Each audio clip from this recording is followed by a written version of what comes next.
Hello, and welcome to Vision Denial and World Watch 2022. My name is Sam, and if those of you who are new here, I have watched every single playoff of 2022. Yes, every single one of them, even that one. Notably, this particular series we were covering the summer of 2022 on our anticipation and preparation for Worlds.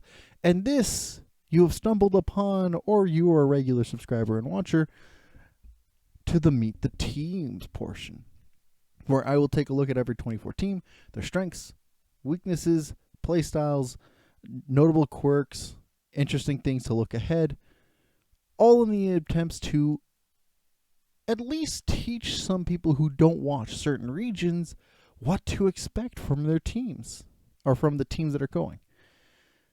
That said, there are two caveats to really put forward. First caveat: a lot of the things that I'm going to be talking about are data-driven. I will put a link down below to the Google Docs of all of the data I have aggregated all in one nice spot. All of the data comes from the LOL fandom, Wikipedia, and from the goal.gg website, both of which have very different focuses to their data points, and both are necessary for these kinds of videos to work. That said, there's a limitation to some of this data because the LPL doesn't send the data as consistently as the other regions, and this is something you'll find with any particular data point for LoL esports globally. The LPL will still be missing some things regarding plates, drakes at 15 minutes, and heralds. A lot of the early game is not there. That and everything relating to vision. Second thing that I have to point out, a lot of the emerging regions, specifically Oceania, Turkey, Brazil, Latin America, and Japan, their teams will have some inflated stats in their favor. That being in mind, when we're looking at their stats, a lot of them will look good, notably the Chiefs and Detonation Focus Me. So some of the stats for every team has to be taken with a grain of salt of either being maybe stronger than expected or weaker than expected by quite a bit, notably because of this kind of inflation of statistics. When you're studying data, this is the kind of adjustments you need to do. That said, team-based data will look skewed. Individual data for each player's less so, because of the kinds of data points that they keep track of. All of that to say is that a lot of the notes that I've taken are using data points that have been collected that you can all enjoy for free down below, or in the various websites that I mentioned, but taking into account a lot of the personal notes that I use in conjunction with this data to show you what to expect with these teams. Without further ado, let's take a look at this video's team. I don't know. This is a pre-recorded message. Let's take a look. Let's meet Royal Never Give Up. Royal Never Give Up is the 4th seed out of the LPL and the 20th team to qualify for the World Championship. They did so from the defeating LNG Esports in the regional qualifier 3-2, but just barely. Let's meet their coaches. Kenju is the head coach and has been a part of the coaching scene since 2013, having coached teams like Invictus Gaming, Snake Esports, LNG, Edward Gaming, before landing in the 2022 season as head coach of Royal Never Give Up, or RNG. Tabe here is a very old school player, an old school support player who's been part of Star Horror World Club, previously the name of RNG, oh my god, Vici, Invictus Gaming, Hong Kong Attitude in the LMS, and even in Brazil, part of Kaboom Esports and their coaching staff. He's jumped back and forth between coach and support before finally landing in the 2021 season with RNG as part of their assistant coach. Now, the playstyle of Royal Never Give Up, or the Royals, as I'll keep calling them now, is primarily late game oriented. The early game is one of the weakest out of every single team that's coming around into Worlds. Not the weakest, but one of. And as much as their vision control is consistent, it really comes to fruition during the late game. And so long as they've survived that portion of the game, they're usually fairly unstoppable. But that's the thing. They've got fairly weak neutral objective control, and they've got strong side lane control. Their ability to control the map and force their opponents to ignore some more of the key portions of their win conditions is really good, but it's really dependent on them not being so far behind in the early game. So it'll just be a matter of, do they switch up their style and become a stronger early game team, or do they stick to their guns and really focus onto the long, drawn-out portions of the game? Let's meet the top laner of Royal Never Give Up. Breathe has been part of the scene in the LPL since 2018, being part of Oh My God, Team WE, and Bitty Bitty Gaming before joining Royal Never Give Up in the summer of 2022. Fairly recent entry to the team, and he really defines the identity for this squad. Breathe is a side laner first. Honestly, if you look at his stats, his kill participation, his KDA is fairly low, but that's exemplary. His CS per minute, his gold per minute are in the top 5, and his gold shares in the top 3 compared to his contemporaries, and his champion roster, while middling, is honestly primarily made for side lane pressure. And it's exemplified in those kinds of champions that Royal Never Give Up really want to separate the teams that they're facing as much as possible. And Breathe has been so consistent at doing so and rarely giving up any kind of deaths at all is just fantastic. When he's on form and when his team is on form, it's really frustrating to deal with him. But that's only if he's on form and his team has given him the tools to actually succeed to the late game stage. If it doesn't get through the early game stage, then Breathe doesn't have that same kind of pressure. Let's meet the jungler of Royal Never Give Up, Wei. Wei has made his debut in the 2021 season and has been fantastic. Honestly, compared to many of his other counterparts in the jungle role, he seems fairly, just barely under average. But the given kinds of picks that he has, where he's very much on a skirmish level and is able to have some form of crowd control, really makes it easy for him to become an initiator on a majority of fights. The idea here is that he's usually assisting one part of the map or the other, either with the large group, with the mid laner and bot, or assisting Breath in the top lane.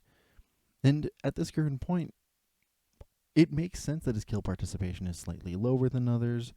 His kill share being low is mostly because he's very much in the front line, taking in a lot of damage. And I just mostly worry about his champion pool being so limited compared to many of his counterparts.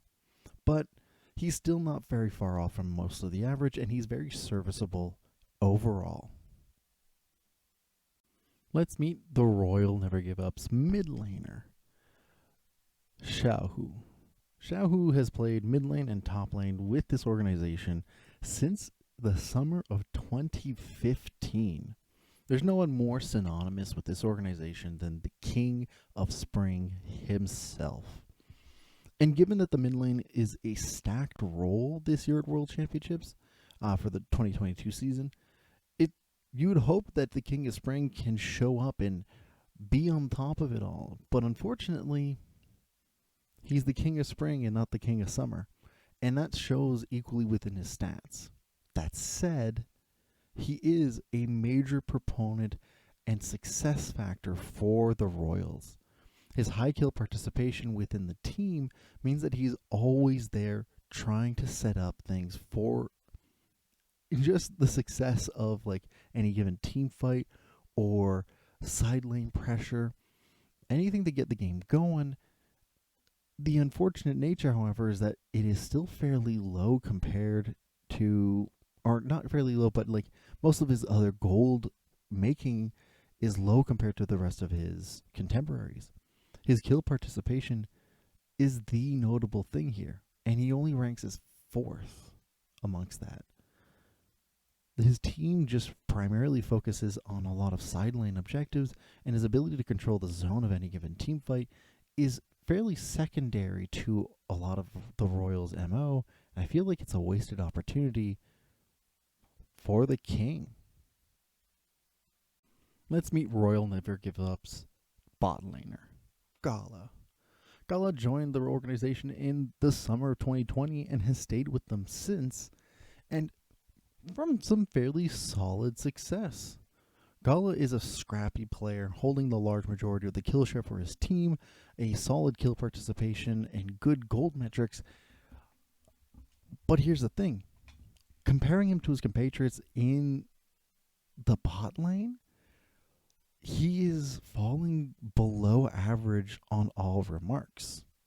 He's incredibly serviceable and solid in team fights, but that's just it. He's only serviceable at this given point. There's nothing about him necessarily that sticks out, and given the rest of his team, he does well in terms of setting up skirmishes onto the side to make sure that the teams are split up, whoever they're up against. But they're not quite there in terms of the factors that we would look into a bot laner really trying to make a difference.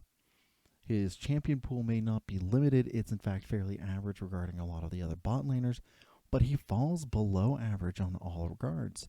He's average in KDA, average in CS per minute, average in gold per minute, average in kill participation. He falls well within the averages, but still below it just slightly.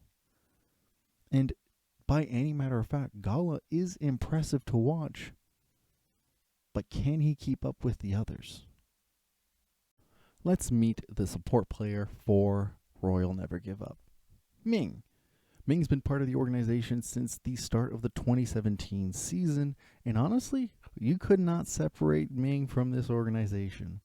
And he's done fairly well for himself given any given circumstance of the role swaps. He, mostly given the particular season, has done a lot of work in being flexible, really bringing out as many champs as he can and many tools that he can to either create zone, disengage, any type of enchanting, engage opportunities, and it shows in spades. The only difference here is he falls pretty average still amongst all of his contemporaries in the support role. He's neither too deadly or too passive. His kill share and his gold share seem to be part of the middling factor. The number of champs he plays is actually fairly impressive. It's just that it also falls in line with how many support players play this many champions. He's squarely in the middle of the pack, but that's more than okay, because if you look at many of the other supports who are middle of the pack, they don't have this same kind of fluidity of kinds of champions he can fight, they can vibe for. Ming is somebody who can play anything the composition requires it to. And honestly, for a team like Royal Never Give Up, who have such a nice focus on side lane pressure, but on different kinds of avenues, this is the kind of player you'd want. When it comes to looking at the Royals and their ways of approaching the game, I really appreciate this kind of style. The ones that don't necessarily give up on neutral objectives, but really force teams to choose on losing parts of their base as the side lanes are being pressured and they're suffocating from minions and contesting neutral objectives.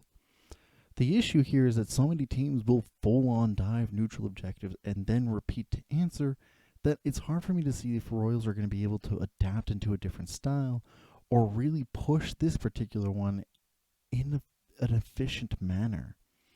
The Royals fall so average across the board that it will be very surprising to see how they pull anything off, honestly. And that's primarily within the group stage, because within the play-in stage, and I look at who they're up against, and yeah, they don't have a lot of competition. There's a lot of inconsistency and over-aggression, and teams who, under the duress of this kind of strategy that they pull off, will not probably answer correctly. But against teams, like if they were to make it to group stage, the team they would have to be facing at this point is Gen G. and CFO, both who are teams who know fully well how to adapt to this kind of situation, and then 100 Thieves who play much better vision game than them. These three teams will know how to answer their current predicament of how do we approach the side lanes. Now, to what degree and how well, time will tell. But I do not have great faith that the Royals will make it out of groups, and if they do make it out of groups, it'll be squeaking by just barely. But you know what? They made it to Worlds squeaking by just barely. So there's a nugget of hope there that I can see the MSI champions possibly going the distance. But those are my thoughts based off of the playoffs that I've watched and the stats that I have in front of me. I would like to hear what you have to think. Leave your thoughts on anything in the comments down below. I'd love to hear anything that you have to think. Like, do you think the Royals are going to make it through all the way? Do you think that they might have a harder time in play-ins? Who knows? Any and every thought, just bring them to me. I also have a bunch of videos that are going to be all over the place with how did they make it here, all of the other playoffs that I've had to watch, and my thoughts over the last 6 weeks, and the other teams who have qualified, just in a bunch of little boxes on the side. And if you like this kind of content, leave a like and subscribe. I really appreciate everybody who watches, and with that, I'll see you next time.